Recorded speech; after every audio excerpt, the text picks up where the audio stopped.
Good morning, everyone. On the behalf of School of Management Studies and City University, I heartily welcome Mr. Sai Ruday Mudam, a computer science graduate who has started his career in talent acquisition.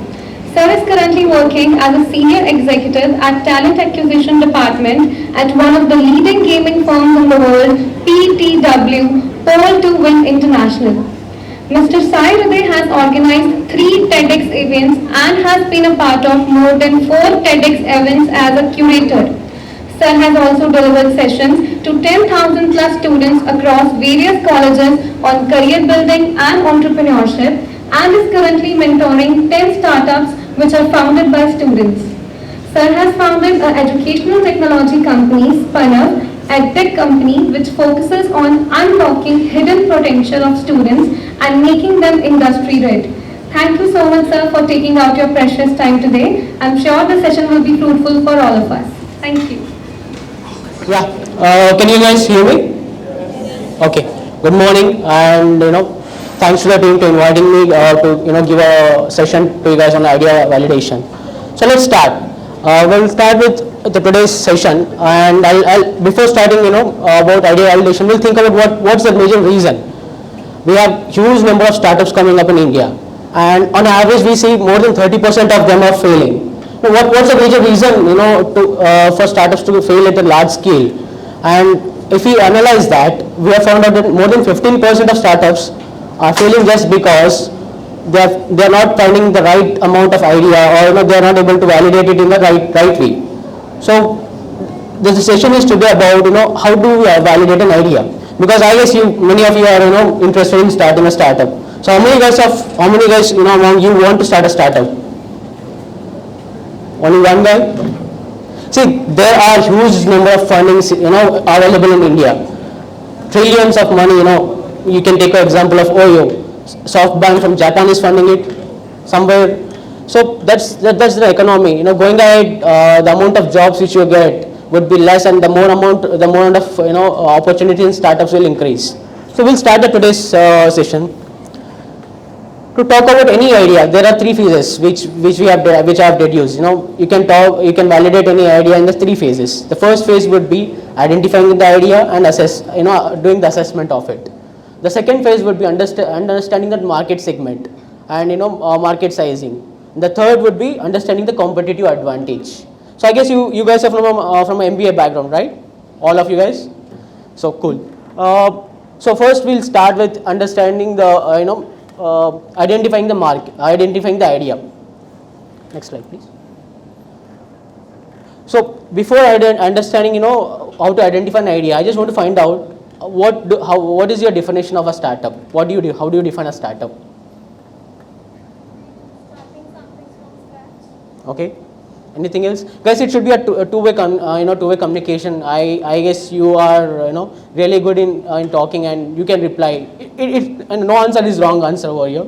So I just want any other one to tell what is a startup according to you. Anyone else? Please.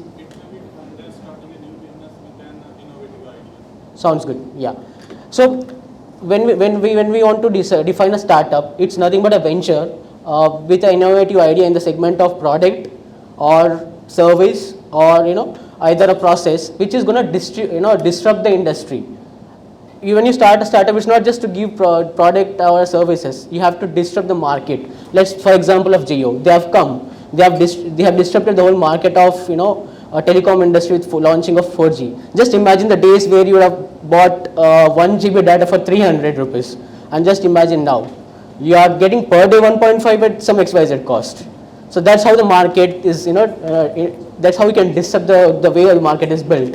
So a definition of a startup is as again and in a venture where you have an innovative idea which can be a product, a service and a process, and which should disrupt the markets so that the investors, the risk capital can flow to you, angel investors or the other investors, whoever is willing to, whoever are willing to fund you. So next, now identifying the idea. The biggest problem which we guys face is we have many ideas in our mind, running around a day. Maybe to start a restaurant, maybe to start tech company or maybe a business into stock trading, but still, what is the right way of identifying the idea? So the right way of identifying the idea is find the first problem, and the problem has to occur to you or someone near to you. That's a big problem. What's happening nowadays is, let's say I'm seeing someone else doing something else and I'm going to copy it, and they say, I'm saying this is my idea and I'm going to start a startup. So the biggest problem which we are facing nowadays is no one is identifying what problem they are facing. So let's say from here to Ludhiana, I've seen very less number of chai stalls. So it can be an idea. The major problem is a person is not getting the availability to wait for a break and take a cup of tea over here. That can be an idea. So you have to do further process regarding this. So let's see what's the process next. The next thing I was talking is vision. Now you got your idea, you're identifying it, the vision behind it. The first question is why? Why do you want to do it? What's the reason behind you starting a startup? And how it is related to you or the person who is around you. If you have seen the what makes a biggest company is different from a normal startup. This idea, the whole process of this talk is not just to help you out in start a startup, but convert that into a bigger company.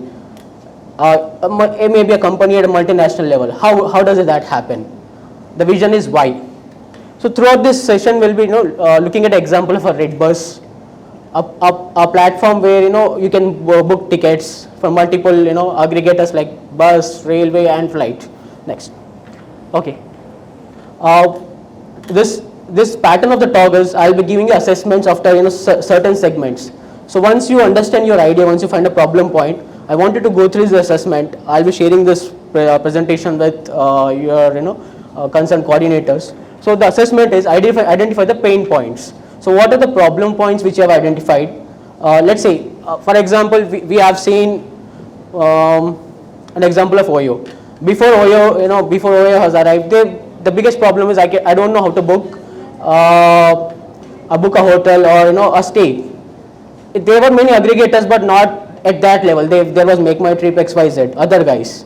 But no one was that good in terms of pricing, in terms of all the availability options. So that's what that guy has found out. Or you can take any other example of, for example, Jio. Before they have come with 4G, the accessibility of internet has been very less in the country. Just imagine you are sitting and browsing through a Facebook, and you're concerned about your 1 GB of data for a day. For the whole month you get just 1 GB. Now just imagine how many GBs of data are you using in a day? 3 GB, 4 GB, because unlimited has come. So that's how the market is. Identify the pain points, then discovery of your idea. Find out what exactly you want and what is the problem. So you have found the pain points in the problem. Now connect that to your idea, how it is solving it, and how it is catering to the problem, and how it is going to solve. The next one is map your ideas to the problem. So once you are done with problems, once you are tracking it, now connect this problem and idea and make sure what else, how it can cater to other segments in the market. Next one. Now assessment of idea. Now we are done with identifying the idea. Let's go to assessment. Let's understand how to track the idea and find out whether it is good or wrong. So the first thing is identifying the pain point, as I said previously. Then writing out the problem. The problem which we have is we think it and we leave it. But as soon as you start putting down on paper, or as soon as you write it, you find the various differences in that. And try to find out how is your problem different from the regular market. I might think all of a sudden I'll start EduTech. Then the first thing which I should find out is what problem I must solve which is not solved by other aggregators in the market, and how it's gonna help me in launching it at the lower prices. And the biggest problem, I told you the first, we are all finding problems, but is it serious? I mean, will the customer come running and okay fine, I'll pay you XYZ bucks, I want this product really. So if you're finding a problem, make sure it is serious, not the average one. Next one. Okay, as I already told, when you're assessing the idea, for whom are you, solving it, or how are you going to do it, or who is the market segment, and how can you do it different. Let's say I want to start a chocolate industry. There are many players in it already in the market. So how different is my recipe for chocolate when compared to Cadbury 5-star XYZ? So my first point should be like, whom am I catering to? Is it for kids? Is it for elders who like to have a chocolate but they cannot have because of XYZ reasons? Like, is it a sugar free, or it has is it organic? So there are different parameters which you have to focus. Next. Okay, now there's an assessment for you guys which you can go through once you're done with understanding your idea. Identifying your potential customers. Who are your potential customers? And identifying your competitors. That's a major part now. Once you're done with idea and stuff, once you understand your problem and all, find out who are your potential competitors in the market, and how can you crack the market. Let's say when for example I talk you chocolate industry, the competitors are maybe if I want to go with a chocolate with a wafer combination of Kit Kat. The crazy story of Kit Kat, right? They don't want to be in the segment of chocolate because chocolate has some XYZ percentage of tax. They are very clever that they added a wafer concept into that. So it's coming in the category of wafer, not into the category of chocolate. So they are very clever in that. So they have mentioned that this comes under wafer category, and we are exempt from the taxes which we have to pay generally for a chocolate industry. And the assumptions of a problem. For example, let's say I'm starting a chocolate industry. I'm going to release a chocolate with a wafer combination. My assumption would be this would be interesting for people who are fed up with eating the soft chocolates, or who want something different. For example, when Redbus was started, his assumption, the creator's assumption was the booking operators would really like it. Because if you see the major players are the bus operators over there, the conductors, or for example we have different SRS travels, there are different travel agencies, there are the bus operators. So the assumption of Redbus they would be readily agreeing the concept of ticket moderation. So that doesn't happen, right? You have to go and talk. Do you want to get into the platform where your books, your seats are booked at the same simultaneous time? So next one. Now understanding the target segment. The biggest problem over here is we have an idea, chalo, we are ready to start a startup. But what target segment are you interested in? Who is your target segment? For example, for chocolate segment, my target segment would be mostly for maybe from 5 years kid till be 20 or 25 at max. If I'm launching with a certain recipe, if I'm going for an organic and a diabetic base, sugar free base, then my market segment would fall differently from 25 to maybe 50 age, because I don't think kids would enjoy organic chocolate because of the taste. So that's how you identify your market segment. Which size of market do you want to find out? So the market segment, again, to talk technically, it will depend upon geography, demography. Geography is which state you are selling in, which region, which type of urban or rural, and demography is like for which age, gender, or it differs by culture, age, and gender. Yeah, and the major segment you have to find out is how is this different from the current options available. For example, what would be your startup idea? You said you have a startup, you want to start a startup, right? Pardon? I couldn't hear you.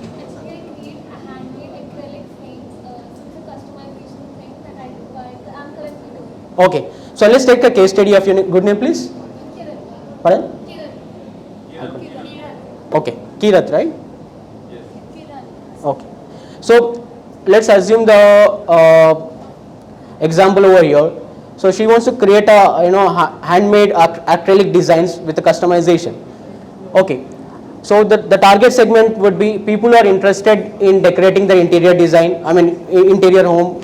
So who want different types of acrylic, maybe idols, or flower vases or maybe day-to-day items, even you can make utensils using acrylic. So the target segment which she has is generally someone from 25 to 35 who are ready to spend, who are ready to spend in the market, and who can give that customization options to her. Now her problem should be here, as soon as we get into customization, for each unit the cost which you are spending will be high, and how would you bring that down from the competitors? There are many competitors in the market. We have India Mart, who you just give them a design, they get it done in a bulk but not in a unit price. So just imagine in this specific segment, her target should be, whom am I catering to? A middle or lower upper middle class or lower middle class, or a guy from a higher economic background with a perception that each unit cost would be somewhere around 500 to 1000 bucks if it is if it is customized, and for the age group of 25 to 35, or it can be even higher based on the popularity. So once you have done that, you have to find out what's difference, what different you are doing from the current competitors in the market. There are many guys who do that, but what different are you giving any other services apart from product?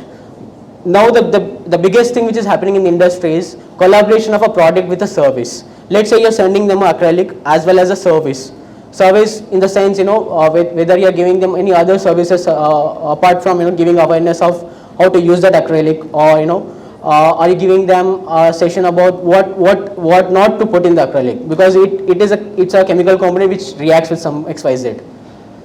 Next one. So in understanding the target segment, so as I said, we have geographic and demographic part, which is city and religion. Geographic is nothing but region, and demographic is age, their gender, and from which culture they are coming in. And the other thing is behavioral aspect. This is the other major important point. If you can understand the customer's behavior, that will play a major role. Now here, for example, for acrylic acrylic business, the behavior of a customer would be, he or she is trying to do something different from the market, and they want to come up with a design. So additional help, there will be additional services where you need to have a designer to help the customer. Let's say I want a acrylic flower vase, and I'm not that good a designer. So there should be a separate service where you should, in your team, you should have by default a designer, where a customer will give a rough idea, then they can convert it into a visual picture, then send them. So that the number of iterations will increase. And in this particular segment, customer can be a moody. Very simple. एक बार मुझे ये color चाहिए, दूसरे बार no, I don't want this color, I want something else. Or I want this flower design in this way. No, I want combination of colors. So his mood will change according from time to time. And how fast you're gonna deal him will play a major role. Let's say you get a query today, and if you can close the deal within couple of days, okay, fine. But as the days increase, the mood of a customer will change, and he or she will start listening to various ideas around him. Let's say husband wants to gift something to his wife. First day he will have a clear cut idea about what to give. Next day he will not sit simple. He will go and ask his friend, "Arey yaar, kya dena hai?" How the design should be. Then next day he keeps gathering more information. It's the most crucial mathematical part now. I guess you all like mathematics a lot. MBA guys, right? You'll have fin part, you'll have management part all together. So we'll change the concept of startup now. You also told me some you have a plan, right? What plan do you have for a startup? I'm talking about you. Say, I've seen 2-3 hands raising up whenever they said they have a startup idea, right? Anyone else can talk about any other startup idea? Guys, this example will help me if you have any idea. What was your idea about? Of? Pizza. Sounds good. Perfect idea for this. Because now we are getting into a concept of how do you calculate it? How do you size the market, or how do you calculate? now मेरे पास idea है, मेरे पास I'm gonna start a startup, but how do I know that is it gonna give me revenue back, or how should I convince an investor, okay, this is something which is different. I have done a market analysis. So this is nothing but market analysis. Whenever we are doing target addressable market analysis, there are two approaches, top down and bottom up approach. So top down model is, let's say your concept is pizza. So what I'll do is I'll start directly from a concept of taking the addressing of overall market. For example, I'll show you next slide please. I'll show you a calculation part. Now over here we have a calculation where I've taken a data backup market. Now let's convert that into a pizza market. Now for a pizza market we have let's say 1500 crores of business, because people love pizza. That's the and we have seen age group of 10 years, maybe 40 or 50, if they are really interested, they are not health conscious. So let's assume it has a 1500 crores of pizza market, and out of that you have a, let's say you are not only making pizzas, you are also making the pizza bases. So that becomes B2B. Now your market is B2C, for you are directly selling to a customer. But let's assume you are selling, okay, let's ignore this example and let's take it for a B2C. So your B2C market has, let's say, 70% of your market. So let's make 15, if the business is around 1500 crores, and you can if you have a possibility of 70% of that, and out of the 70%, if you can get the market in India is around, let's say, 35% for pizza market. So that makes some XYZ amount of 367 crores. So this is bottom up approach. So what you do over here is you focus on the target of a market, from a top. What is the market, how much revenue it is generating in all, because as of now the players would be Owen Story, Country Owen, or you have Domino's, you have Pizza Hut. So it's a big market which is generating in millions of dollars. Out of that, you can even if you have a 70% reach in India, and out of that specifically, Indians, there is a market of 35% in India when you compare globally. That 35 will be your approachable market. That 35, whatever revenue we are giving, that is your goal. 367 will be a goal. 35% will be a goal. But how much percent of that can you actually reach, which is 15% of the market estimated. So even if you take, okay, fine, I am not too ambitious, let me focus on 15%. Just see what is the 15%, it will be 55 crores. So if even if you target 15% of the overall market, still you will make a money. So this is how you have to get down to the numbers. Whatever you are doing, is it fine, or will it give you revenue? This is turnover, this is not a profit I am talking about. There is a difference between profit and turnover, right? Turnover is nothing but overall money which you get, and profit is like deducting all the expenses, marketing or operational costs and XYZ.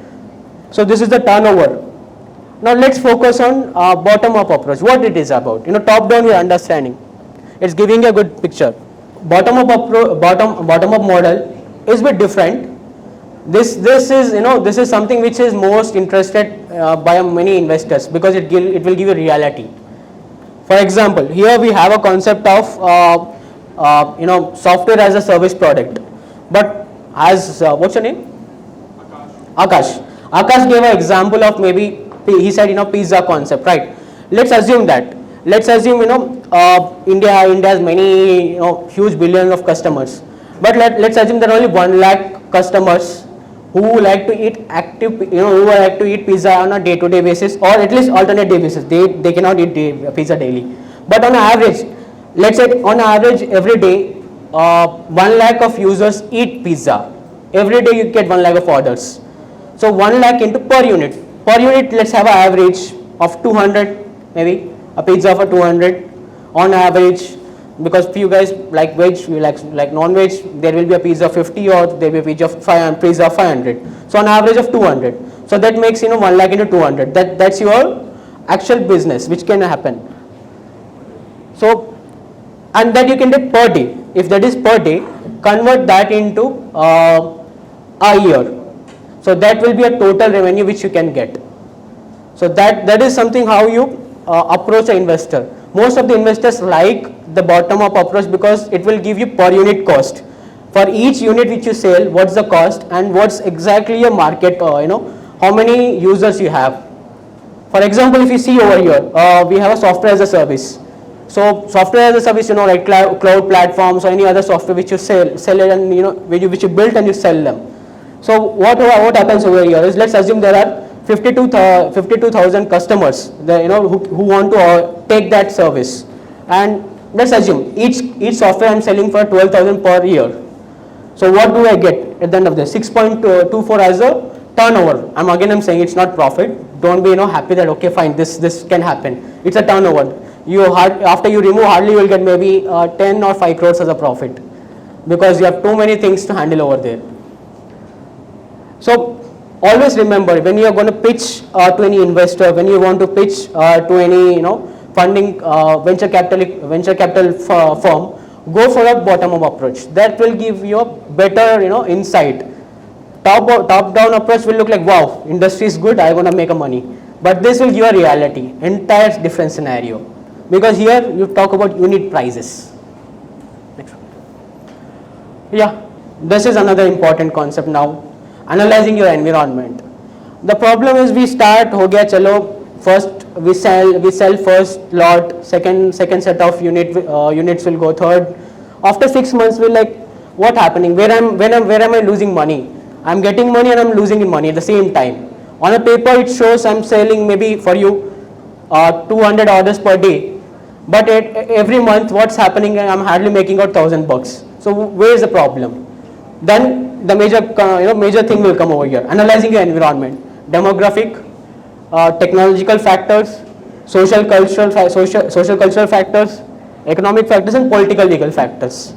So let's assume of demographic factors. Demographic is age, their gender, and age and gender will play a major role.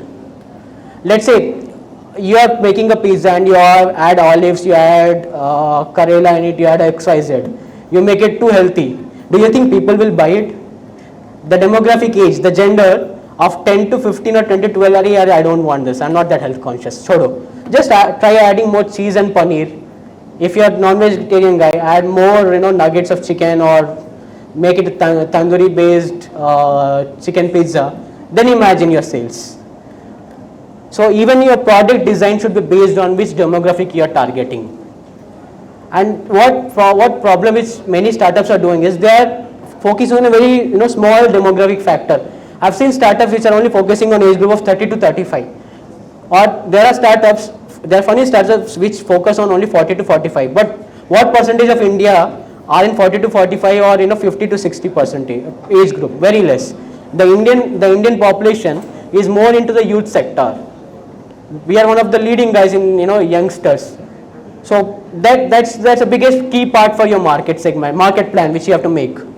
Your technological factors. Let's say he doesn't have multiple big ovens over there. So can he take multiple orders? So he is getting order of 200 per day, but he has only one oven to bake, bigger oven to bake. Definitely he cannot justify the order of 200. So what happens in the startups is, people, as soon as they get profit, people tend to get greedy. Chalo, mere pocket mein aa gaya. The first 5 years of startup will not get profit. If you want to see profit from the day one, quit the idea of starting a startup. At least for the first 5 years, you will not get it. Your plan should be in such a way that whatever profit you are getting, at least 20% of it, you obviously get 30%. Out of 30%, 20 to 30% should go into re-innovating it. Let's assume he got on a first year, he got profit of maybe XYZ. He, instead of one oven, he got 2 ovens installed, third oven installed. Now after 3 years, he can easily take up orders up to 1500 to 1000 per day. But if you have only stuck to ek oven bus hai, jo bhi aa raha profit, chalo, I'm happy. He'll end up with only one car and a small house. But if he's taking a challenge, if he's only taking few amount into his pocket, after couple of years he'll be roaming around in a private jet. So that's how the mindset is of technological factor. Technology plays a major role, guys. Now social culture factors. Let's assume in a place, for example, take you are from Maharashtra, and or some XYZ state in India where people eat less non-veg, and you want to make more, non-veg pizzas, you throw a flyer that I'm going to, give more non-veg pizza at 50% of profit. Does it hit? Because by default, over there, people don't have a habit of eating non-veg.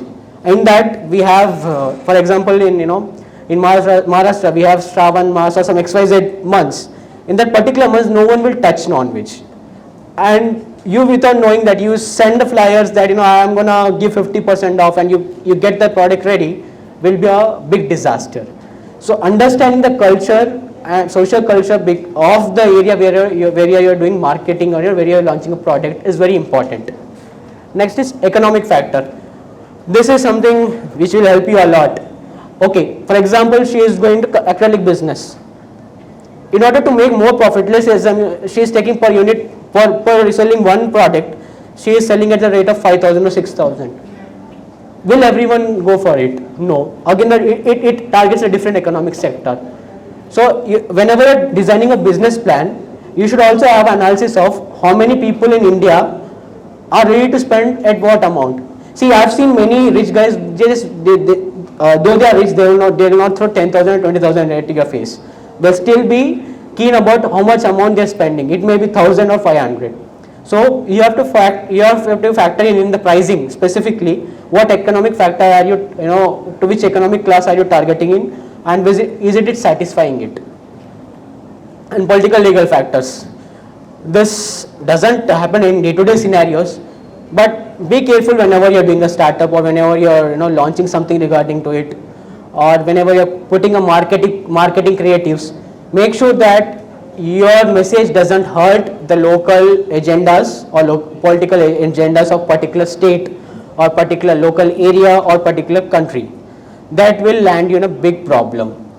For example, if you guys want to start a mechanical industry or a heavy scale industry, as of now there is one state where people run, one state where all the industry guys run, which is Jharkhand.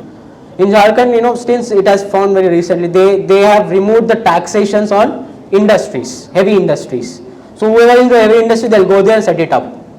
In the same way, in Andhra Pradesh, there's a big pharma industry going on. They are promoting more, pharmaceutical industries.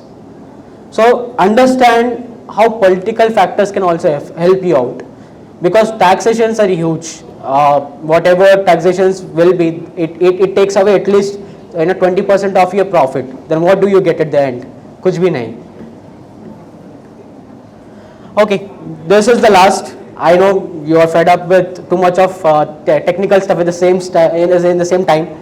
Now this is 5 Porter models, 5 Porter forces, which can either help you or destroy you. The first one is threat of entry.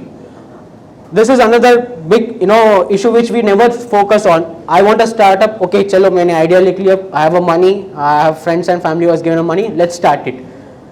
But you should always focus. I am starting this startup. What if someone else starts the same thing? How easily can he start this? For example, you're saying pizza business. Done. There are many local guys who have started pizza business. Now, when you want to start a pizza business, you have to focus on what different you have. What differently you are going to give? You are going to give in a rectangle or triangle shape, or would you be giving a Italian thin crust pizzas or fat buns like what Domino's give? So how do you give it, and how easily someone else can copy that?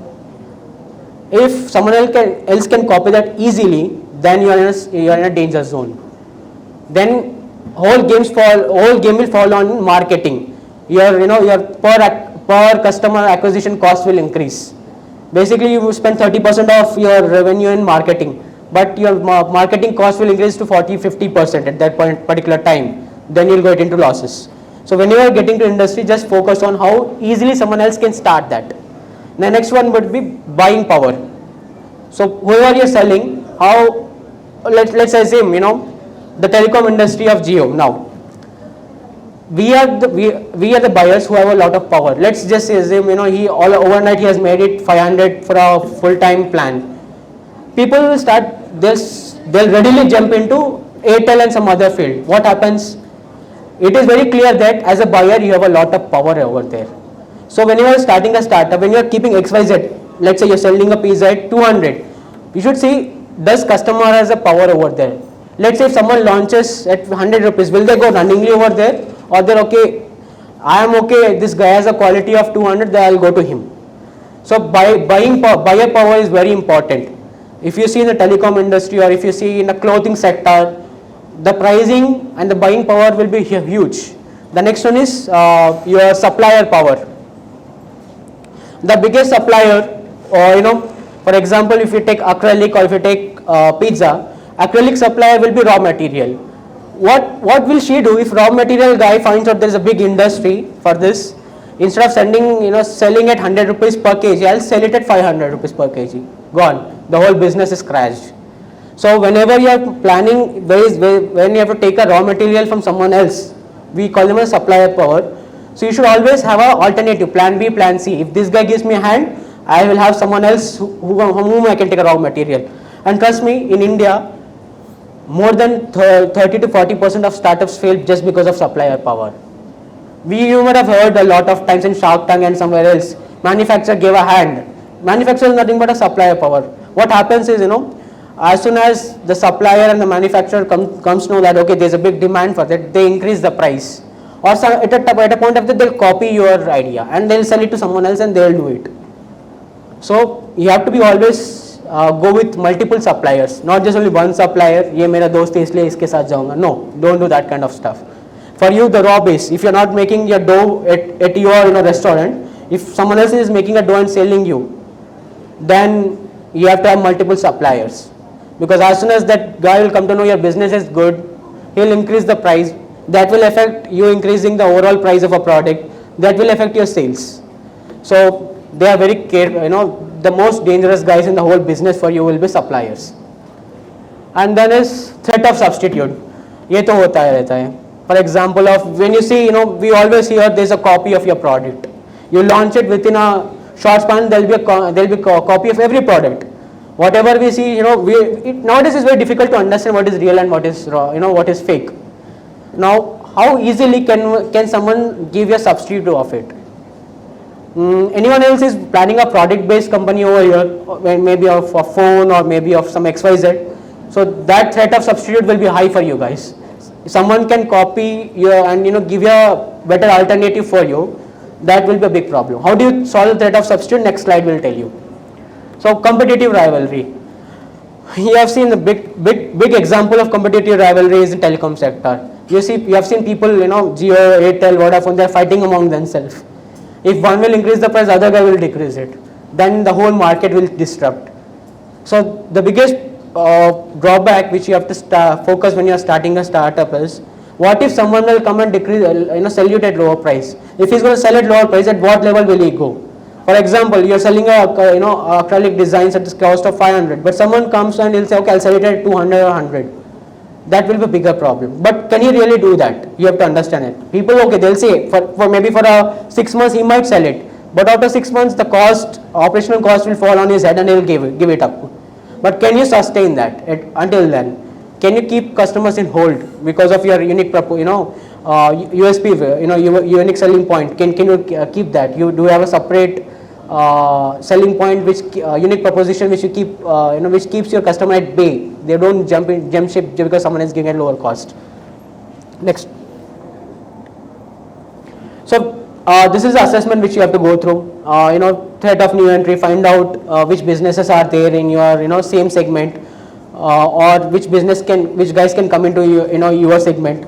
And next one you will be having is buyer power. So whenever pricing is a very key point for any startup. Whatever you do, you have to sell it. You're not doing social entrepreneurship, right? You're going to sell it for some XYZ amount.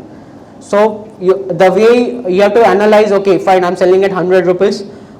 How big is the buyer's power? Next one which will be is threat of substitution. So threat of substitution,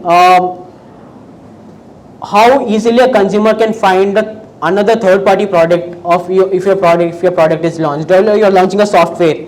Let's say I'm launching a software of antivirus. So I'm selling it at 500 bucks. But there will be some XYZ chota mota antivirus guy who will create and will sell it only 300. So how easy it is for a consumer to find that. That is something which you have to note it down and try to tackle it. Then competitive level. What level of competition do you have? Very high, low, or moderate? If you are moderate, no need not to worry. If you have very high, then what happens with startups is, let's say you are starting into pizza business. You start it. After 1 year, when you are starting itself, you have to have an idea about, okay, I'm starting into pizza business, but what are the various segments will I go? Will I only stay in pizza, or will I go into burger, or will I go into full style restaurant, or am I going at cloud kitchen? Nowadays cloud kitchen is very famous. You need not you don't need a physical setup. All you need is a cloud kitchen where multiple restaurants can work at the same time. So you don't need a restaurant, you don't need that cost of rent and stuff. All you need is a chef. So you can expand your product line. You can sell pizzas, you can sell burgers, you can sell maybe fried chicken, you can get into the segment of pastries. So how do you expand? That idea you should know first, because as soon as you get into one segment, as soon as there is a competitor, you should have an idea for next segment too, what you're going to get into. In that way you will decrease the competition. Next one. So what competitive advantage do you have? This is the final set. So when we are focusing on competitive advantage, you go in a proprietary elements. Let's say you are making pizza. Your sauce will be a secret sauce. Let's say you are making some masala or some XYZ. The key in customer coming back to you will be your secret sauce. You tell it to everyone that I do this, I do that, gone, because someone else will copy it. For example, the Coke recipe is still unknown to anyone. Coca-Cola's recipe, no one knows it. They kept it secret. There are big brands in world who have kept this secret in terms of food and beverage. They have kept their recipes secret. Because that is their proprietary. As soon as you launch a product, let's say you're launching a software, you cannot go and get a proper proprietary rights on the software. You can get a proprietary rights on the logic and algorithm. You do that, no one else can do the same algorithm. If they do the algorithm, you can sue them. You have seen many websites are coming up, but if you have seen the logic behind the website will be different. UI will be same. Everyone can copy a UI. No one can do a property right on that. But the mechanism and the algorithms will happen. You can have a property right on that. Then the way you do things, that is a major difference. What happens with many startup guys is they come under pressure. They pay lakhs of rupees in funding. And how do you organize your team will make a big change. If nowadays if you are seeing, there is a company called Meesho. It has given work from anywhere. You go to Goa, you work from Goa, we don't care.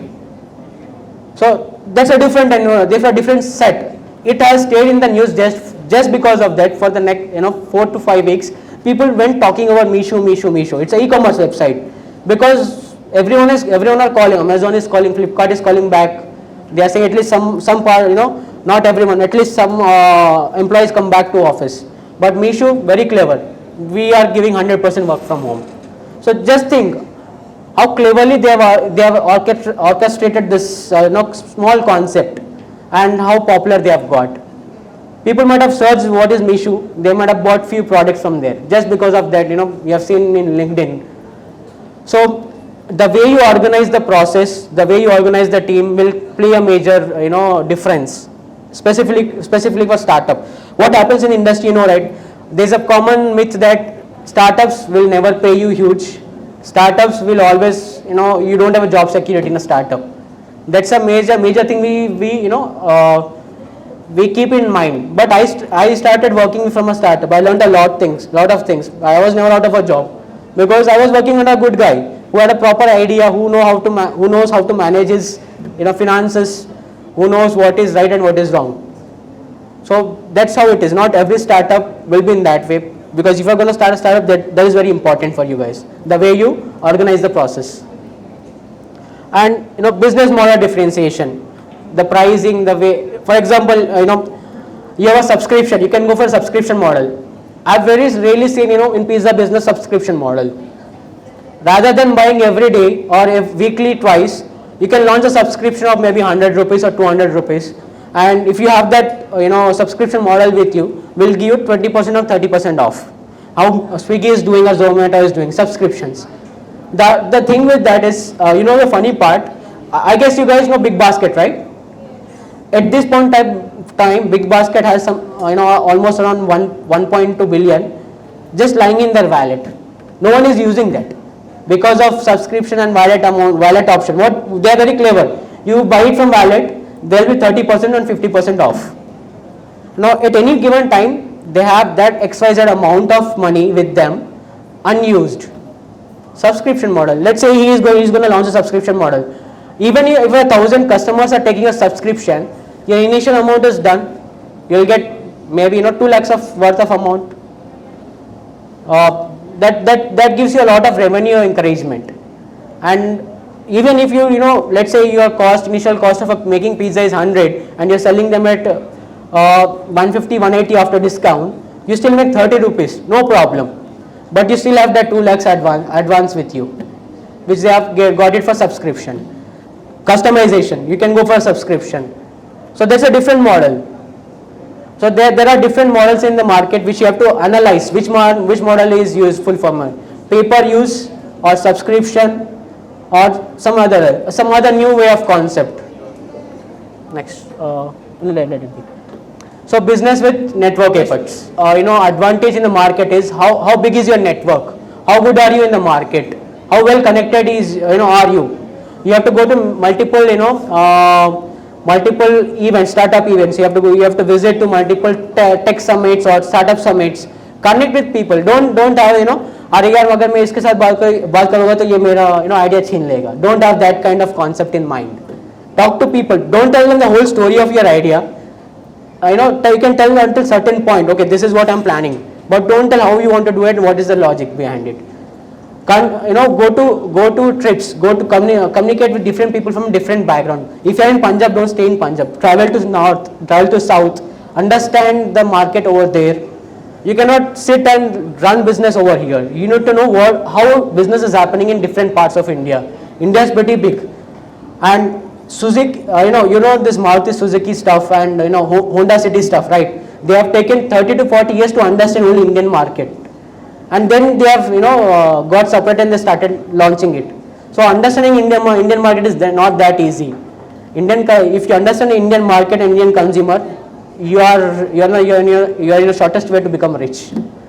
That's a very simple thing. Okay, thanks guys. That's it. So any questions you have? I know you might be feeling hungry. Any questions you have? No? Okay. Thank you. Thank you so much, sir. It was a wonderful session indeed. Your presentation on idea validation will definitely help our budding entrepreneurs when they will kickstart their journey. Thank you so much, sir.